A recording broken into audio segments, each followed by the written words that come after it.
প্রোগ্রামে আমি ছিলাম। ইনশাল্লাহ আমি আমার মৎস্য দলের নেতৃবৃন্দ নিয়েই ছিলাম। আমার অনেক নেতৃবৃন্দ উপস্থিত আছেন আজকে, প্রত্যেকটা ইউনিয়নের নেতৃবৃন্দ আছেন। আমরা আপনাদের সর্বাত্মক সহযোগিতা পিছনে করেছি, আগামীতেও করব। তবে আমার কিছু কথা, যে মাছ নিয়ে যে কথা হয়, আমারও পুষ্কুনি আছে, আমিও মাছের চাষ করি।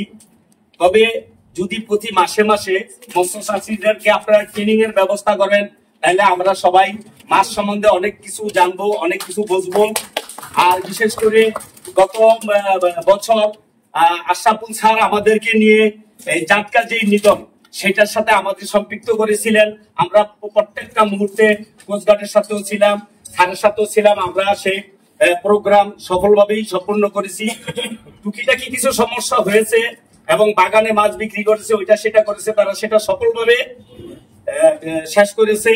ইনশাল্লাহ আগামীতে আমার একটাই ছোট্ট করে একটু কথা, যে অবৈধ যে চাইগুলো চরে পাতে, এতে করে আমার দেশের মাছ নষ্ট হয়ে মাছের সেভাবে অগ্রগতি হচ্ছে না, সেদিকে আপনাদের দৃষ্টি আকর্ষণ করছি।